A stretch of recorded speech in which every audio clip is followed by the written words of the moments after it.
Um dos problemas de quase todo mundo que toca algum negócio, seja ele pequeno, médio ou grande, é conseguir vender o seu produto. Às vezes produtos excelentes, mas as empresas vão lá e não conseguem sobreviver ao 5º ano de existência porque as vendas foram muito abaixo do esperado. É verdade, um estudo da Forbes mostra que 50% das empresas não sobrevivem aos primeiros 5 anos. Mas será que dá para aprender a vender? Dá para aprender a convencer as pessoas da sua causa? Dá para engajar as pessoas naquilo que você acredita? A resposta é sim, sem a menor sombra de dúvida. Existe técnica, existe ciência para isso. Aliás, a extrema-direita soube usar isso muito bem. Que tal aprender a técnica de persuasão e de vendas com os melhores professores do mundo, numa aula onde eu faço um resumo daquilo que verdadeiramente importa e te ensino a criar um roteiro de uma história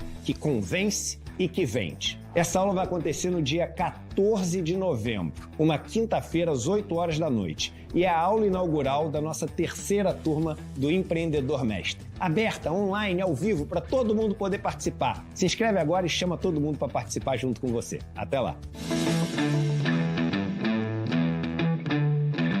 Olá, pessoal, bom dia para vocês. 7h03. Já vou começar aqui me desculpando, nós tivemos um pique de energia aqui na região do Morumbi, onde eu moro, e onde fica também aqui esse setzinho de transmissão, e aí atrasei um minutinho aqui a entrada no ar, mas já parece que está tudo bem. Vamos ver se não cai nenhum outro relâmpago por aqui.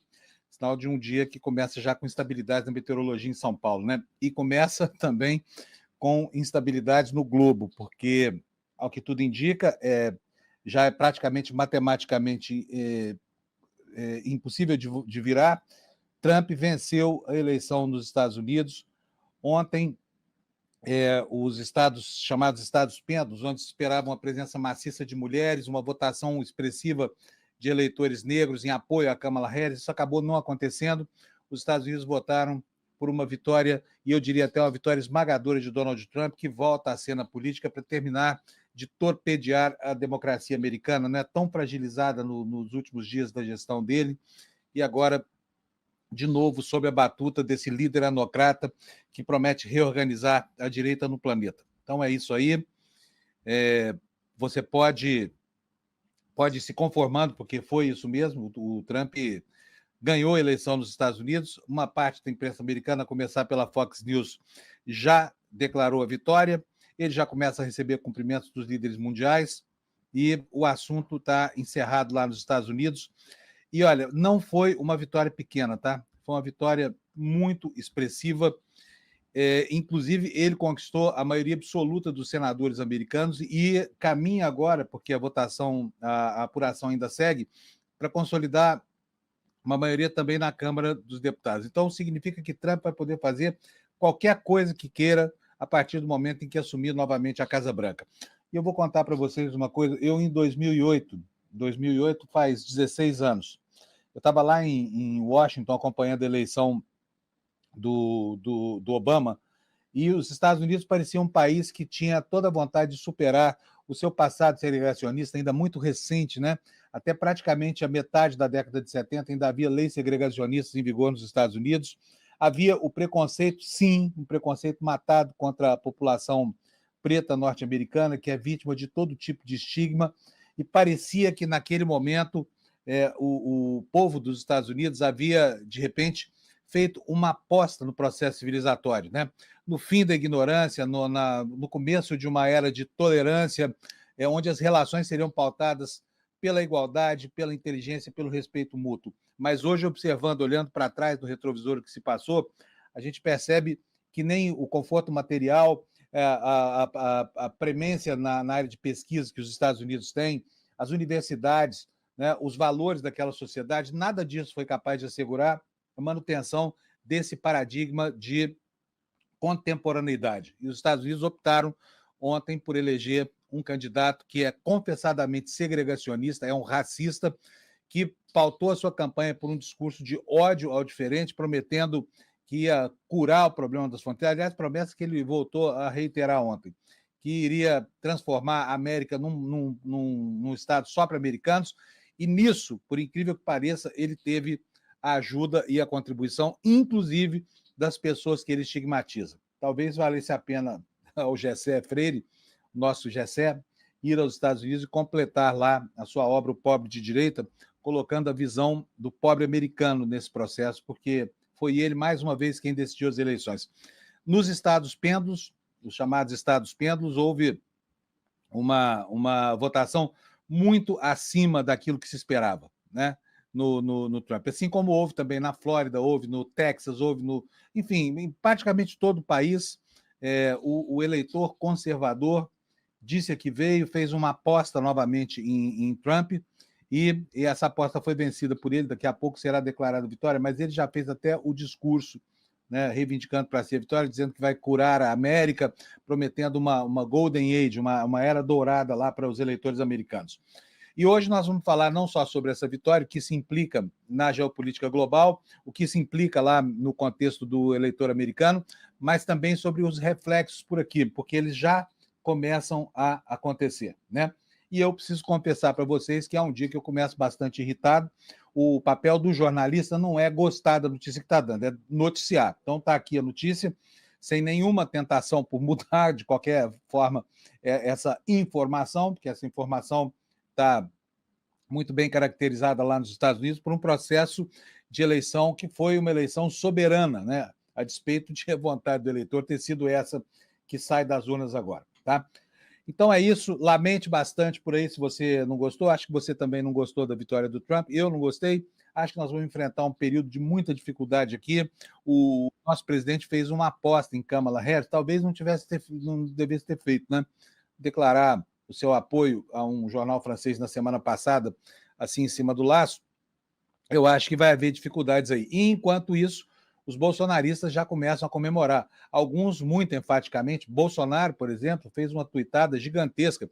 Obviamente não foi ele que escreveu, porque o texto está correto, tanto no idioma inglês, que foi a primeira postagem, quanto no português, o que não é afeito ao nosso ex-presidente da República, que todo mundo sabe que não é um amigo das letras, né? Então, mas está lá a mensagem no Twitter, daqui a pouquinho a gente vai ver o que foi que o Bolsonaro escreveu. E alguns outros comemoraram da maneira mais ridícula e estranha possível. Eu vou até começar o programa aqui hoje já mostrando para vocês algo que eu acho que você deveria conhecer para começar o seu dia. Quer ver só? Vou mostrar aqui. Sabe o sanfoneiro do Bolsonaro? Está lá nos Estados Unidos, foi lá acompanhar a eleição, está lá com a turma dele, Eduardo Bolsonaro e todo mundo. Olha só como é que o cara comemorou. Que coisa mais ridícula. Veja aí, amigão. Guga Chakra, tu vai chorar hoje. Tu vai chorar hoje na Globo. A Globo não manda nada aqui nos Estados Unidos, não. Aqui a lapada é sustenta. Vamos ganhar hoje, vamos ganhar. Let's make America great again.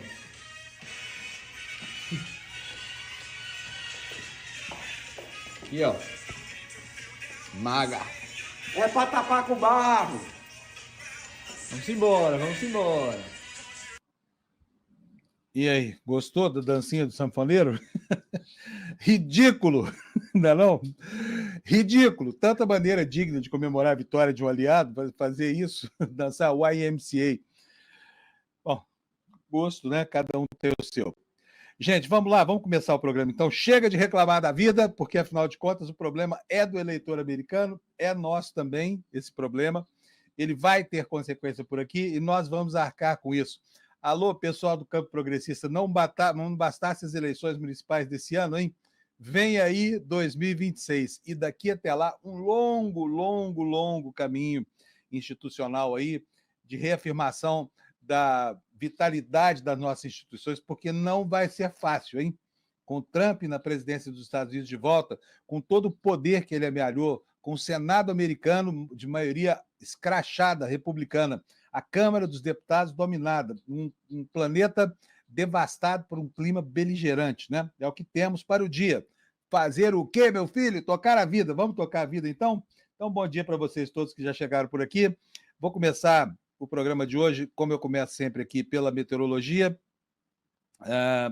Vamos ver aqui como é que está a situação no Brasil. Olha, está mais ou menos igual a ontem, Você está vendo aí o mapa do INMET na sua tela, o Instituto Nacional de Meteorologia, e nessa região aí no centro do país, que está alaranjada, pode chover uma chuvarada danada, então é uma região em que a chuva é quase sempre bem-vinda, né? Está chovendo no lugar certo. E essa região aí vai do Alto Paranaíba e do Triângulo Mineiro, lá no leste de Minas, até praticamente todo o oeste do estado de Mato Grosso e sul do Pará.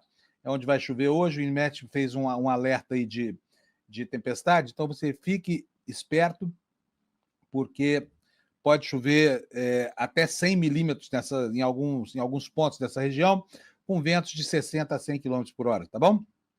É isso aí. Vamos começar vendo aqui como é que está o quadro da sucessão eleitoral americana. E olha, eu vou colocar aqui para vocês o que aqui talvez seja o mais confiável de todos os sites nas eleições, que é o do New York Times, né? O New York Times tem ele acompanha muito detidamente as eleições americanas. Eles lá ainda não declararam a vitória do Trump, mas estão a um passo disso aí, matematicamente falando, é quase impossível haver uma reversão. Então, vou colocar para vocês o mapinha aqui do New York Times para a gente poder observar aqui. Olha, primeiro, esse aí é o ponteiro das tendências, né? A previsão da eleição presidencial. Vocês estão vendo aqui que o ponteiro, olha, está aqui tombado para a direita, quase que no limite, né? Mas ainda está very likely, quer dizer, muito próximo aqui da vitória de Trump, ainda não cravaram lá a vitória de Trump. Por quê? Porque ainda não fechou a eleição em alguns estados chaves, e a gente já vai ver quais são agora, daqui a pouquinho, tá?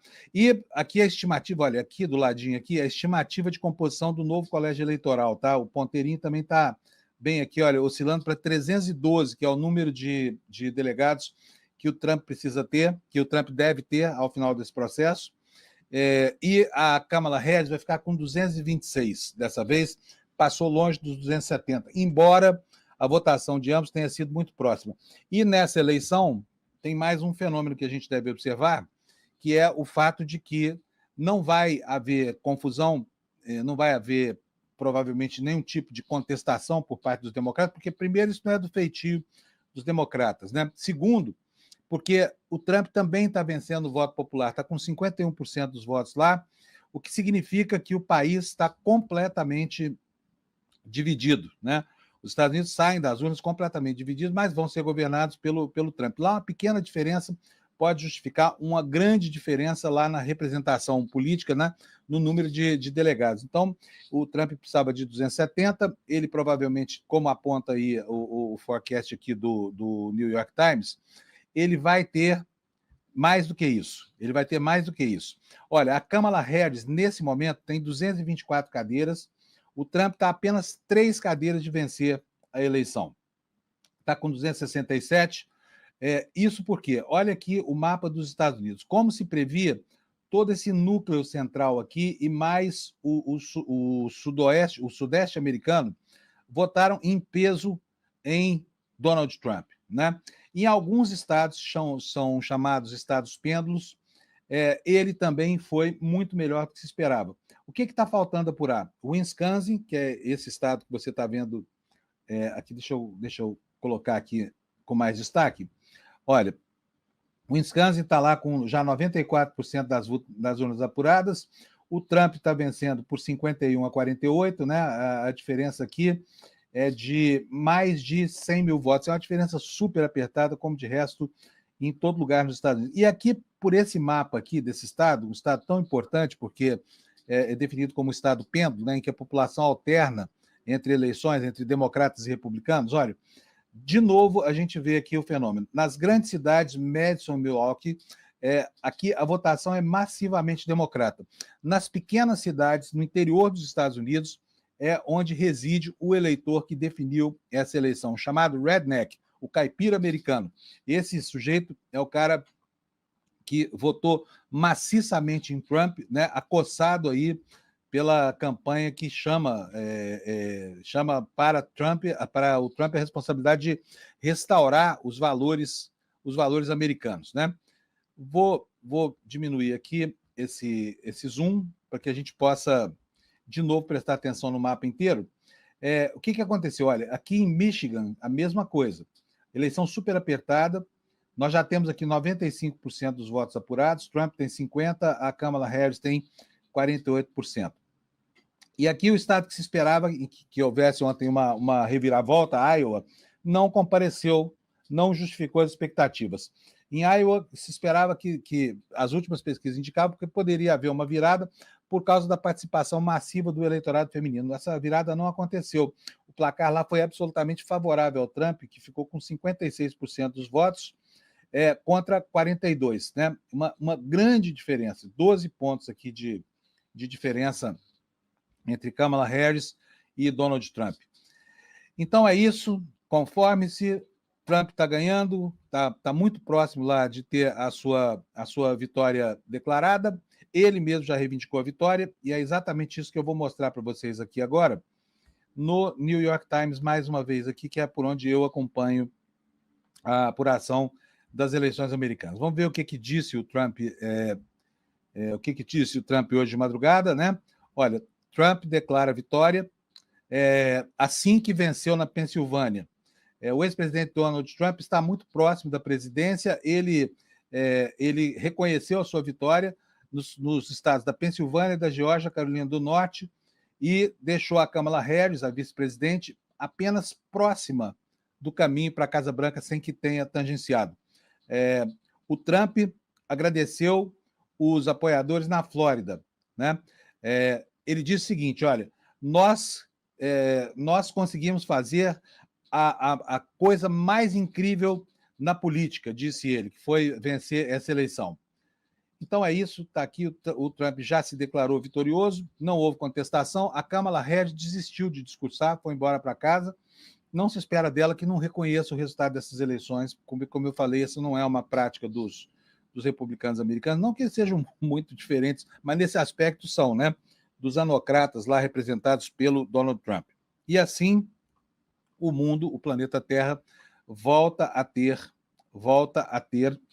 que conviver com esses fantasmas todos do racismo, do sexismo, que inclusive foi um dos elementos, um dos ingredientes que justificaram esse desempenho dele nas urnas, né?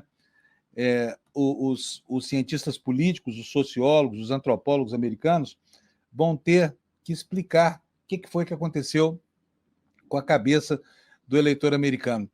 Mas a gente tem que considerar outros fatores também aqui. Nós tivemos um começo de campanha muito acidentado, né, por um presidente que vai muito mal na foto, que é o atual presidente dos Estados Unidos, o Biden, que, enfim, parece que está meio gagá, está velhinho demais, não deu conta.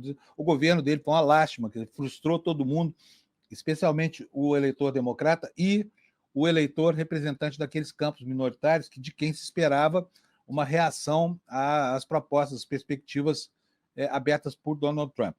Então, tem tudo isso, mas a misoginia, né? O horror à mulher, e também, especialmente, o racismo, representado por essa perspectiva de cura do problema das fronteiras, de fechamento, as promessas de um maior banimento de imigrantes da história dos Estados Unidos, tudo isso calou fundo na alma americana. E aí a gente fica por entender o processo, por quê? Por exemplo, estados em que imigrantes são a maioria da população, ou são uma parcela muito grande, como, por exemplo, a Flórida apoiou maciçamente essa plataforma do Trump.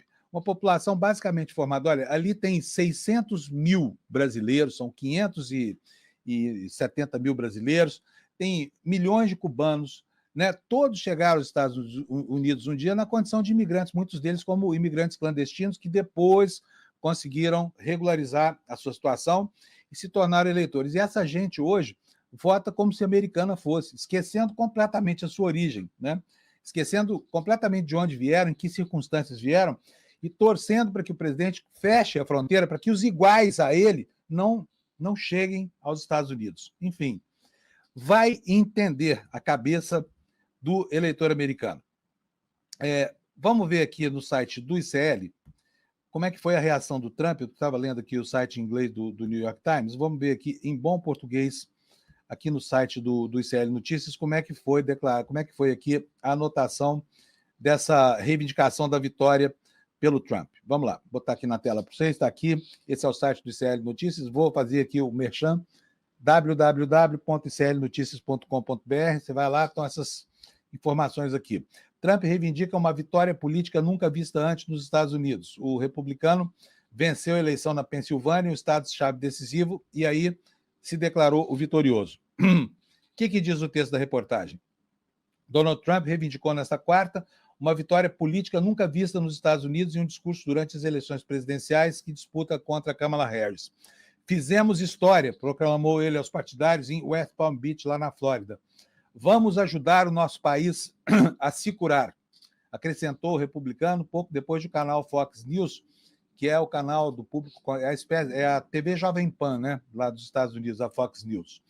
Depois que a Fox News declarou a vitória dele. Por enquanto, a Fox News ainda é o único veículo de imprensa a declarar a vitória do Trump, mas ali é torcida. A essa altura do campeonato, no entanto, já não há mais o que fazer. E aí prossegue o texto aqui do ICL Notícias. O candidato republicano Donald Trump venceu a eleição na Pensilvânia, seu terceiro de 7 estados-chaves, e chegou a 267 delegados, ficando a apenas 3 de assegurar a eleição estadunidense. A democrata Kamala Harris tem, segundo as projeções, 214 delegados no momento em que foi feito aqui esse post. Os números continuam assim. Para vencer a eleição, é preciso assegurar ao menos 270 votos no colégio eleitoral. A vitória de Trump na Geórgia marcou o primeiro estado a mudar de lado com relação ao pleito anterior em 2020. Há 4 anos, Trump foi derrotado por Joe Biden por 11.779 votos.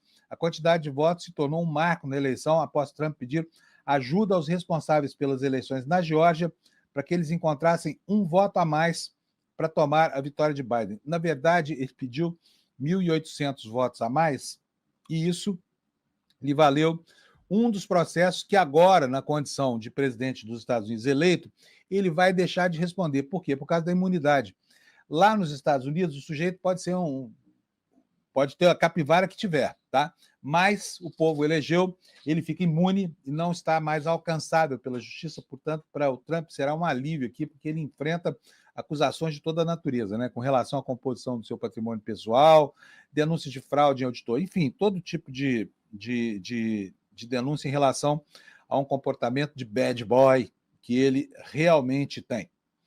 E vamos prosseguir aqui para a gente ver como é que foi a primeira manifestação de certeza na vitória, uma manifestação extemporânea, porque muito antecipada, de qualquer jeito, uma manifestação de torcedor que ninguém estranha, porque da Fox News não se espera nada além disso aí que aconteceu. Olha, matéria do UOL, durante a madrugada, eram cerca de 4 horas da manhã, a Fox News declarou a vitória de Trump na eleição e ainda, até agora, permanece como sendo a única emissora americana a fazer isso. O que diz aqui o UOL?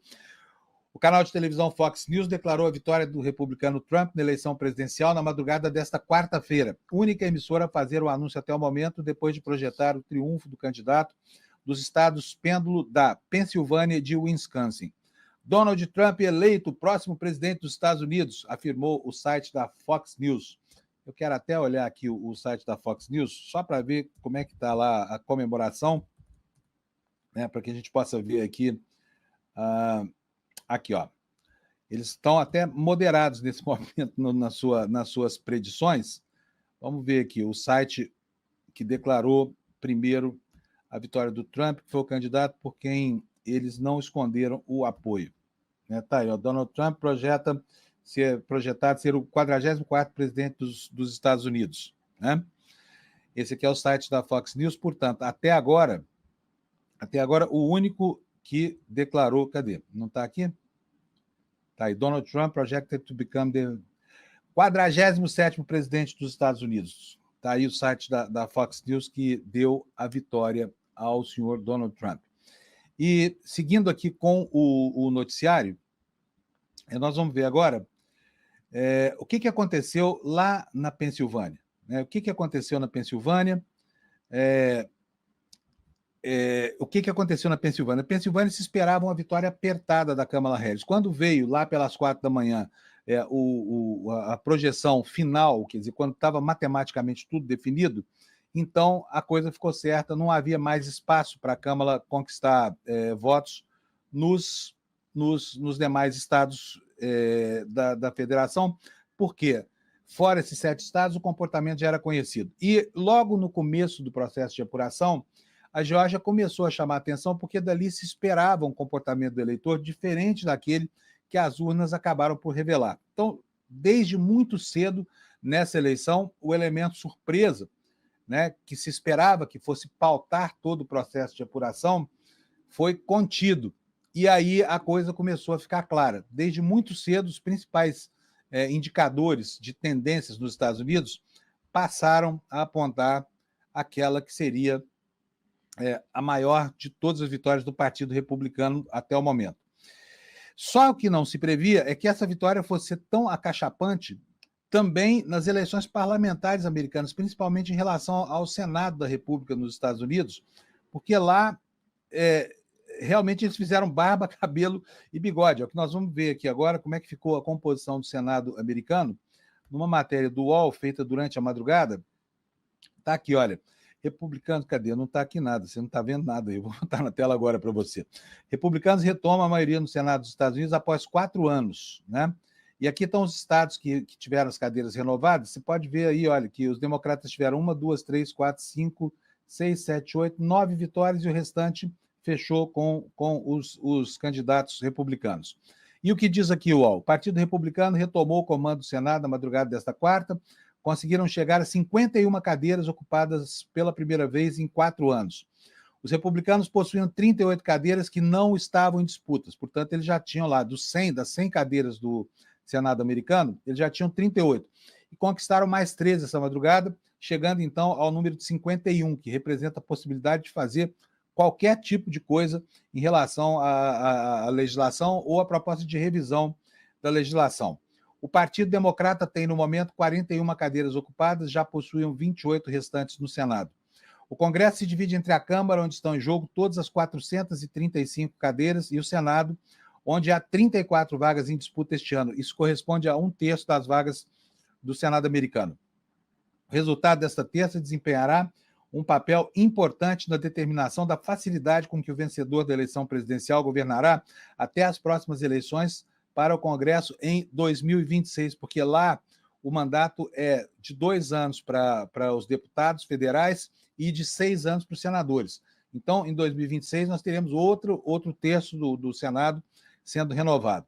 Prossegue aqui o texto do UOL. O atual governador de Virgínia Ocidental, Jim Justice, derrotou o ex-prefeito Glenn Elliott. Em Ohio, o republicano Bernie Moreno, que nasceu na Colômbia, conseguiu uma cadeira para o seu partido.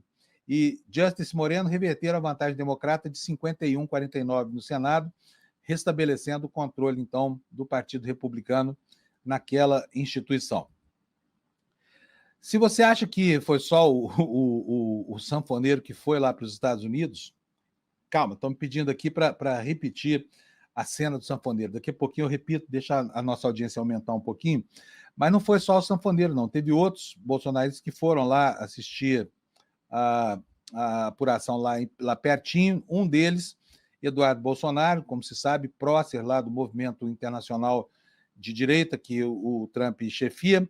E o Eduardo Bolsonaro estava onde? Estava lá em Mar-a-Lago, postou no seu Instagram, postou no seu Twitter, e o UOL anotou também isso. Olha, Eduardo Bolsonaro acompanha a apuração na casa de Trump. É uma honra estar aqui. Parece que ele estava lá sozinho, gente, mas não estava, não. Tinha muita gente. Inclusive, quando o Trump chegou, subiu logo para a sua suíte e deixou todo mundo lá embaixo, como é do seu feitio. Devia estar cansado, deu uma banana lá para os seus convidados, entre eles Eduardo Bolsonaro. Mas está aqui o texto do UOL dizendo que ele acompanhou a apuração na casa do Trump. O deputado federal Eduardo Bolsonaro acompanha a apuração das eleições na madrugada desta quarta-feira, direto de Mar-a-Lago, resort de luxo de Donald Trump. O filho do ex-presidente Jair Bolsonaro publicou uma foto na entrada do local. Está aqui a foto, olha, ele aqui na entrada lá de Mar-a-Lago, né? Olha o tamanho dessa porta, gente. Que coisa suntuosa que deve ser isso, né? Mas vamos lá. Postou uma foto, uma honra, disse ele, estar aqui para acompanhar a apuração das eleições mais importantes do mundo livre.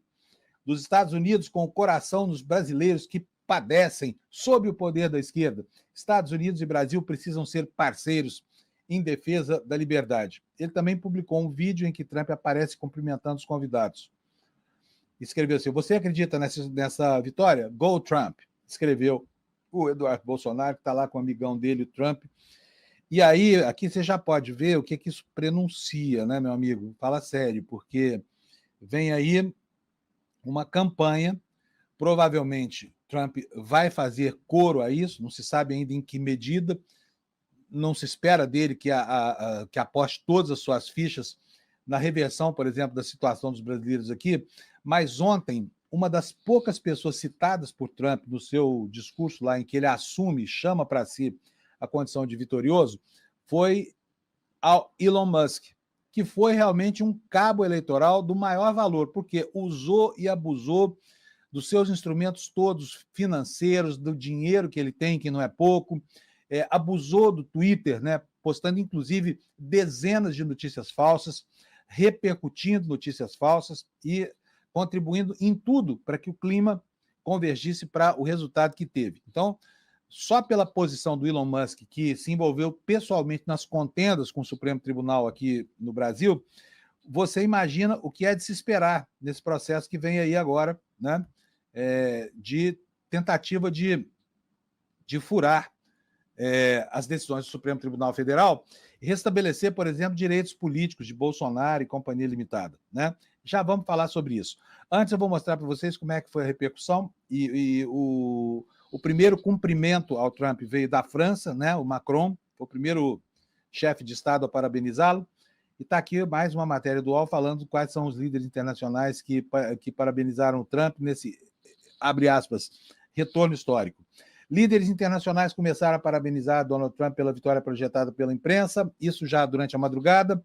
O presidente da França, Emmanuel Macron, falou em trabalhar junto com o republicano, aspas, pronto para trabalharmos juntos, como fizemos por 4 anos, com suas convicções e as minhas, com respeito e ambição, por mais paz e prosperidade. Benjamin Netanyahu, outro que logo compareceu, reforçou o discurso sobre o maior retorno da história. Seu retorno histórico à Casa Branca oferece um novo recomeço para a América e um poderoso compromisso com a grande aliança entre Israel e a América. O secretário-geral da OTAN também se manifestou, Mark Rutte, reforçou a aliança entre os Estados Unidos e a entidade. Sua liderança será novamente a chave para manter a nossa aliança forte. Estou ansioso para trabalhar com ele novamente. Trump chegou a dizer, diz aqui o UOL, que estimularia os russos a fazerem o que quiserem com aliados da OTAN que não paguem mais pela defesa conjunta. Os aliados ocidentais também temem uma presidência do republicano, significa uma redução da ajuda militar à Ucrânia por parte dos Estados Unidos, que impulsionou o apoio de toda a OTAN a Kiev e foi o seu maior apoiador. Portanto, isso hoje lá na Ucrânia, o dia deve ter começado quente lá. Por quê? Porque esse talvez seja o maior câmbio na geopolítica global, seja essa volta nessa estranhíssima relação que Trump mantém com Vladimir Putin, né? Aqui o Zelensky, o que disse o Zelensky? Lembro-me do nosso grande encontro com o presidente Trump em setembro, quando discutimos em detalhes uma parceria estratégica Ucrânia e Estados Unidos, o plano de vitória e maneiras de pôr fim à agressão russa contra a Ucrânia. Vai esperando, viu, Zelensky? Vai esperando. A primeira-ministra italiana, Giorgia Meloni, disse que os Estados Unidos e a Itália são irmãos. A Itália e os Estados Unidos são nações irmãs, ligadas por uma aliança inabalável, valores comuns e uma amizade histórica.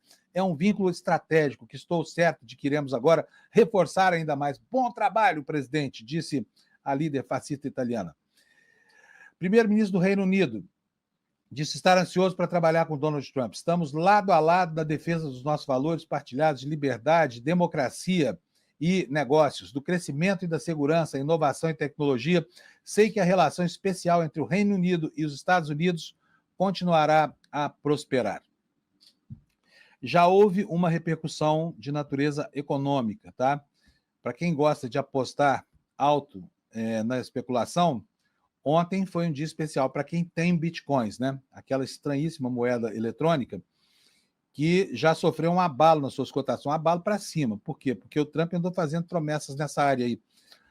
Cadê, gente? Vou apresentar aqui para vocês uma materinha do Financial Times dizendo o que foi que aconteceu com o mercado de bitcoins. Já já vai aparecer aí na sua telinha. Quer ver só? Ontem, os bitcoins bateram o recorde histórico. Olha aí, olha. Bitcoin chega a 75 mil dólares, enquanto os traders, né, os exportadores, apostam na vitória de Trump. Então, foi um movimento especulativo. Vou contar para vocês uma curiosidade aqui. Em 2009, eu precisei comprar uma máquina, tinha uma câmera fotográfica nos Estados Unidos, não tinha aqui no Brasil, e não tinha como fazer o pagamento por cartão de crédito. Na época era tudo muito complicado. Aí o vendedor da loja em Nova York que me atendeu falou assim, você pode pagar em bitcoins. Eu não tinha a menor ideia do que eram os tais bitcoins, mas fiz o que ele mandou. Comprei, desconfiado de que aquela era uma transação anômala, estranha, temendo perder o dinheiro, 2.600 dólares em bitcoins. Sabe quanto custava? 50 centavos de dólar, tá? 2009. Hoje eu me arrependo amargamente de que esse negócio deu certo, porque se esses bitcoins tivessem ficado nas minhas contas hoje, talvez eu fosse um sheik árabe, alguma coisa assim. Porque eles chegaram a 75 mil dólares cada bitcoin. Pode isso? Então tá lá, tá em alta. Semana passada já tinha sido uma semana de alta dos bitcoins, e ontem eles chegaram à estratosfera. Provavelmente esse movimento de alta continua ao longo do dia de hoje, tá? Então já tem então a repercussão econômica dessa coisa toda. E agora vamos falar da repercussão política. Repercussão política. Começo aqui apresentando para vocês uma tuitada em inglês de quem? De quem? Adivinha quem foi? Escreveu um texto longo lá, tá lá, e olha, um texto gramaticalmente correto, viu? Tanto em inglês quanto em português, embora haja pequenas variações nas duas versões. Vou mostrar para você. Tá aqui, olha, a tuitada.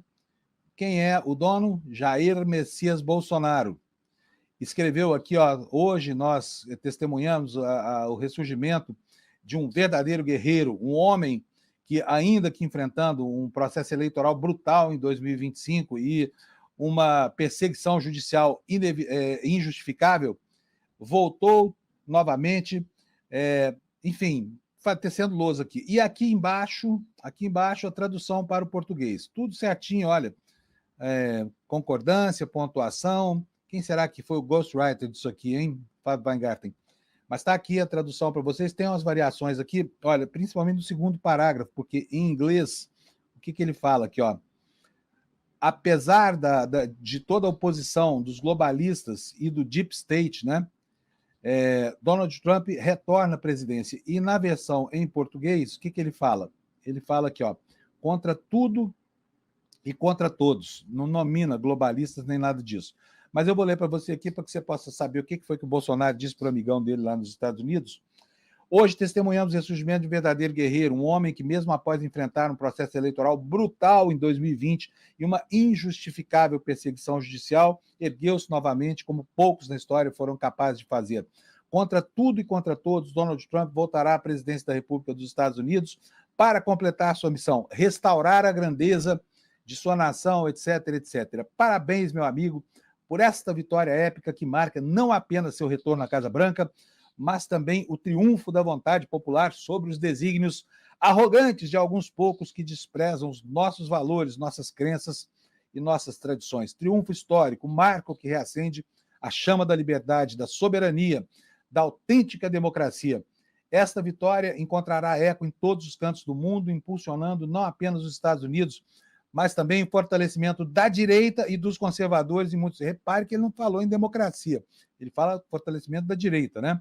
E aqui começa a parte da mensagem que nos diz respeito aqui, porque, como se sabe, o Bolsonaro tem muitas expectativas de que isso possa impulsionar aqui o movimento de rejeição às punições que ele ainda nem recebeu, e inclusive reverter a sua inelegibilidade.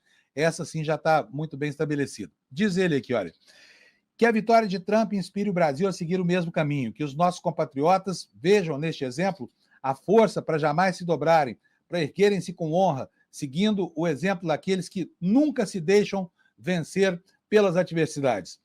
Que a nossa nação retome o seu destino de grandeza para que seu povo volte a se orgulhar de sua história e de seus valores sem a mácula da censura e do abuso de autoridade, com liberdade e segurança para todos. Talvez em breve Deus também nos... Aqui, preste atenção. Talvez em breve Deus também nos conceda a chance de concluir a nossa missão com dignidade e nos devolva tudo que foi tirado de nós. Talvez tenhamos uma nova oportunidade de restaurar o Brasil como uma terra de liberdade, onde o povo é senhor do seu próprio destino. Até lá, seguiremos firmes de pé, cada um de nós, pelo sonho de um Brasil forte e livre, fiel aos seus valores mais elevados. Faltou aqui só o Deus, Pátria e Família, né?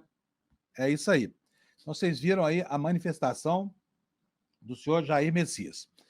Antes de prosseguir, preciso dizer para vocês que nós vamos ter um evento aqui, você já deve saber, porque a gente fala isso aqui a todo momento, mas se você ainda não fez a sua inscrição, vá lá.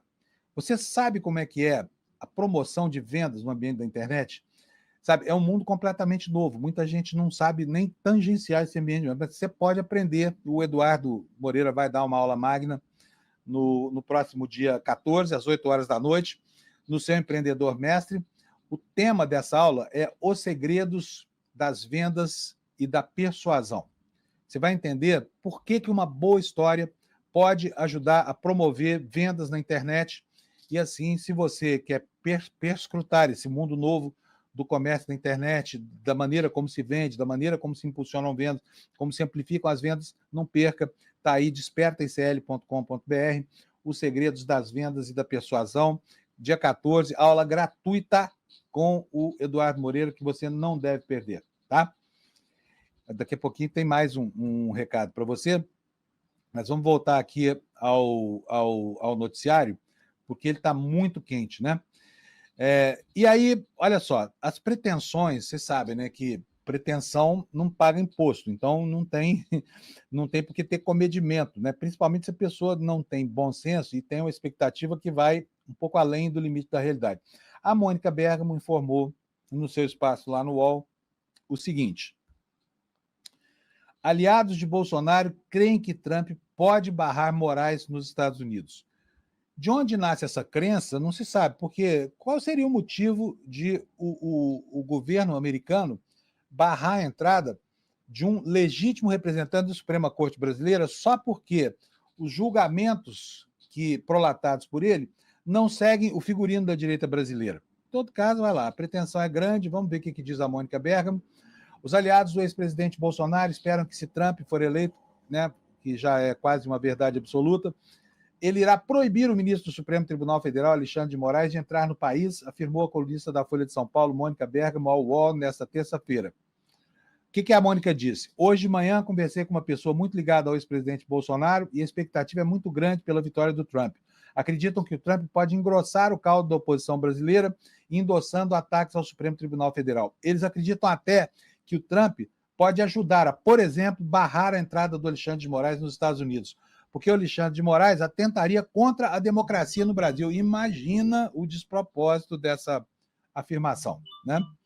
E imagine-se que o Trump pode chegar até esse ponto e endossar um tipo de iniciativa dessa, diz aqui a Mônica Bergamo, colocando em xeque a veracidade dessa expectativa, né?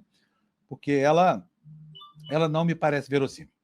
Gente, só que é o seguinte, o mundo não acabou porque o Trump foi eleito, né? As coisas seguem inclusive aqui no Brasil, onde o Congresso Nacional continua trabalhando. Ontem foi dia de trabalho e a Câmara aprovou um projeto importante, um projeto que tenta disciplinar as emendas parlamentares, especificamente as emendas PIX, que são aquela excrescência que ninguém sabe quem é que indicou, para onde vai, que tipo de programa que ela vai amparar, que tipo de prestação de contas que precisa ter. Mas a Câmara aprovou ontem um projeto que foi objeto de reclamação de tudo quanto é lado, tá? Vamos ver o que diz o Globo sobre isso. A Câmara aprovou nesta terça por 330 a 74 e 2 abstenções, projeto de lei que define novas regras para as emendas parlamentares. A iniciativa é uma tentativa de cumprir as exigências do Supremo.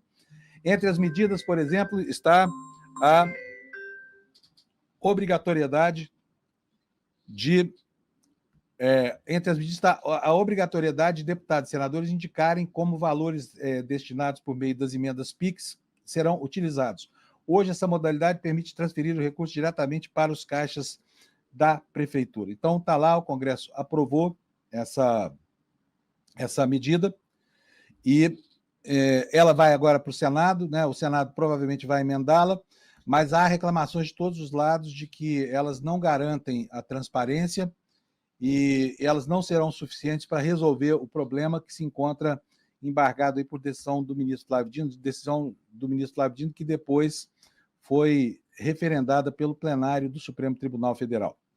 Olha, eu sei que você quer ver de novo a dancinha do Gilson Machado. Vou colocar para você essa dancinha, para que você possa se divertir um pouquinho. Você chegou aqui um pouquinho depois do começo do programa e não viu ainda.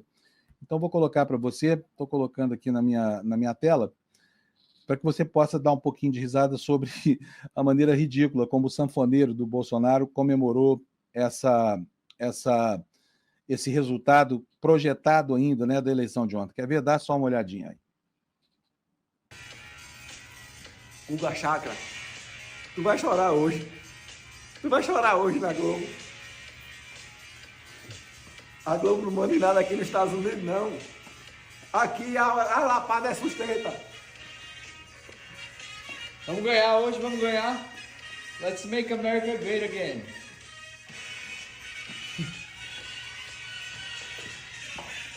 Aqui, ó. Maga. É pra tapar com barro. Vamos embora, vamos embora. E aí? E aí, o que você achou? Gostou? O YMCA. É uma maneira, né, enfim, de comemorar a coisa aí. Bom, gente, terminou lá nos Estados Unidos, acabou, agora é oficial, Trump venceu, não há mais como reverter o resultado, está tudo sacramentado por lá, não há surpresa em relação ao que a gente vem avisando, portanto, agora é oficial, já não é mais uma vitória projetada, é uma vitória já consagrada lá pelo resultado das urnas. Os democratas foram mal, o Trump venceu e tudo aquilo que se afigurava desde que a Geórgia, olha aí, ó, Trump storms back. Vou mostrar para vocês aqui a manchete do Times, para vocês verem. Trump storms back, a tempestade Trump está de volta. Olha só que manchete espetacular. E é prenúncio do que vem por aí, né, gente? Cadê? Deixa eu botar na tela aqui para vocês, um minutinho só. Trump storms back, a tempestade Trump está de volta. É a manchete do New York Times anunciando aí a volta deste senhor à Casa Branca, com todo o poder, sem limites, né, da maioria dos senadores, serão pelo menos, provavelmente também, a maioria da Câmara dos Deputados, tudo barba, cabelo e bigode, feito agora nesse momento. Então, está aí, está eleito o presidente Trump. Se você gosta ou não gosta, isso passa a ser um problema só seu agora, né? Pode espernear, não há o que fazer. Se fossem os democratas vencendo a eleição nesse momento, pode ter certeza absoluta que o processo eleitoral americano já começaria a ser tripudiado. Como foram os republicanos, não vai haver nenhum problema lá, não vai ter contestação. Até porque, né, sejamos francos aqui, essa eleição não deixou margem para dúvida, né? O eleitor americano preferiu investir no retrocesso representado por esse sujeito a continuar seguindo em direção a um paradigma civilizatório mais justificável. Está aí, então, Trump storms back. A tempestade Trump está de volta aos Estados Unidos, agora é oficial. E aí, vamos continuar tratando rapidamente aqui das coisas do Brasil, porque nós temos ainda 8 minutinhos de programa, tem muita coisa acontecendo por aqui. A primeira delas é o processo de eleição na Câmara e no Senado. A eleição lá no Senado, a gente pouco tem falado sobre ela, porque na Câmara o processo acaba ofuscando a eleição do Senado, que é uma eleição que tem uma tessitura mais fina um pouco, né? E o que chama atenção mesmo é a questão do presidente da Câmara, até porque o poder dele é enorme. Mas a eleição do Senado está correndo e lá o Alcolumbre também está repetindo o que o Hugo Mota conseguiu lá na Câmara, que é atrair para si uma ampla coligação de partidos, né? Para voltar a presidir o Senado, como ele fez de 2019 a 2021. O que diz a matéria do Globo? Há 3 meses da disputa pelo comando do Senado, Davi Alcolumbre angariou apoio de 6 bancadas. Somadas, elas já reúnem 44 senadores, o que representa a maioria dos 81 parlamentares da Casa. O senador conta com o aval do Planalto, desponta como favorito para a sucessão de Rodrigo Pacheco a partir do ano que vem.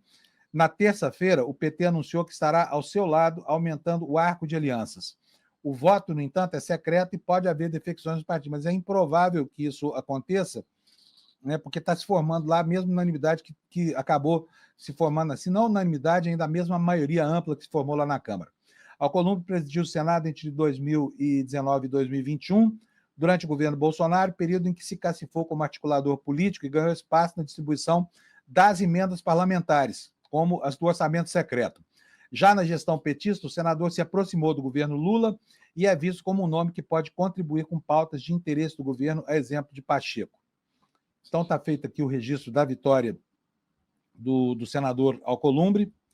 E outros fatos também que estão no noticiário dizem respeito, né, ao andamento dos processos de investigação do golpe ou da tentativa de golpe do 8 de janeiro. E ontem, o deputado Marcel Van Hatten, que um dia a direita brasileira já chegou a apostar que seria o sujeito que abriria o espaço dessa nova direita representada pelo Partido Novo, enfim, virou um bolsonarista igualzinho a qualquer outro e agora deu para desafiar também as instituições. Olha só o que ele fez. Matéria da revista Fórum.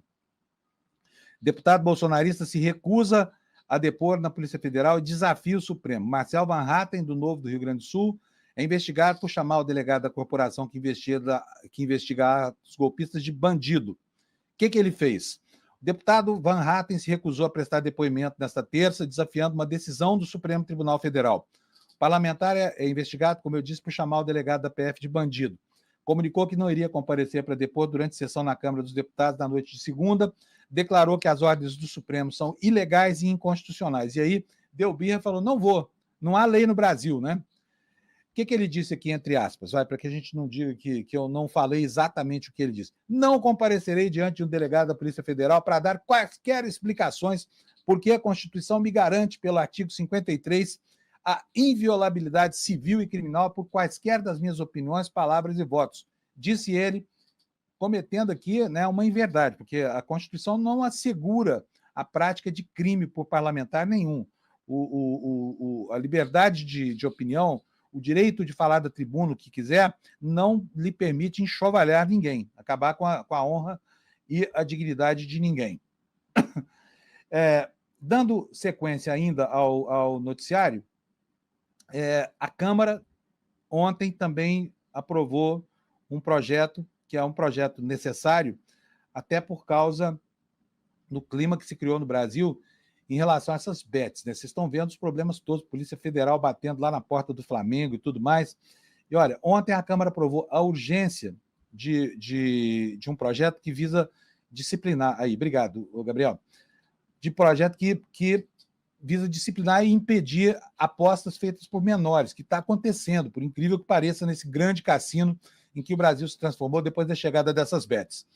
O texto no ICL Notícias diz que a Câmara dos Deputados aprovou na noite da última segunda a urgência para a tramitação de um projeto que institui a Política Nacional de Conscientização e Combate ao Vício Tecnológico em Crianças e Adolescentes. Um nomão, né?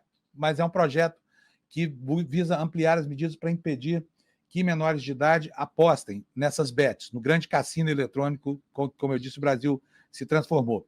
Com a aprovação da urgência, o projeto agora deve entrar na pauta na próxima sessão deliberativa na Câmara e, se aprovada, a proposta segue para o Senado Federal. Então é isso, esse é o noticiário.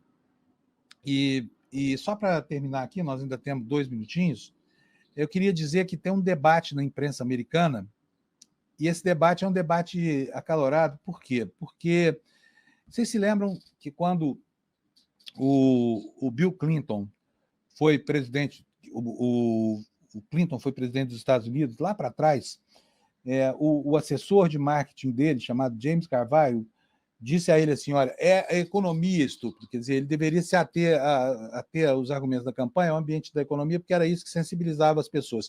Agora, lá nos Estados Unidos, estão discutindo se é a economia ou se foram os efeitos da inflação que acabaram determinando esse comportamento do eleitor americano nessas eleições como um elemento adjuvante, porque houve vários outros, né? Como eu falei, a misoginia, por exemplo, que é apontada pelas entidades feministas, pelos representantes de minorias.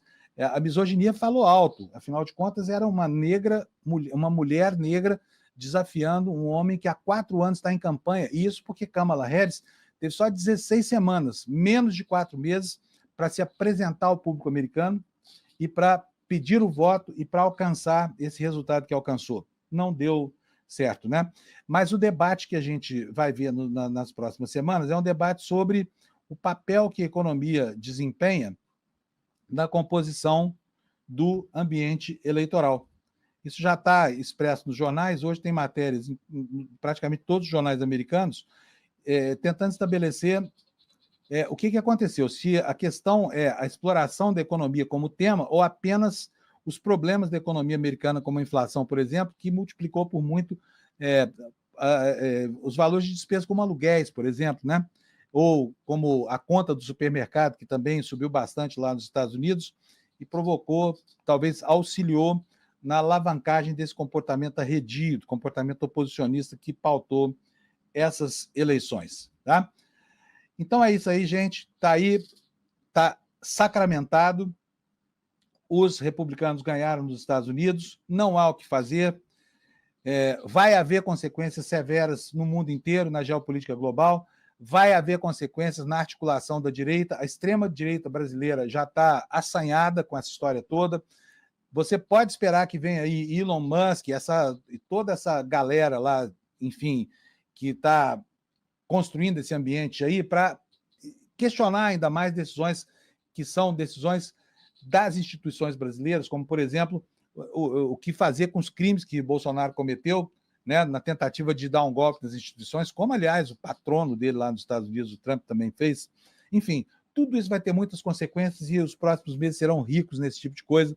Pode se preparar, porque serão 4 anos angustiantes que nós vamos viver daqui para frente, tá bom?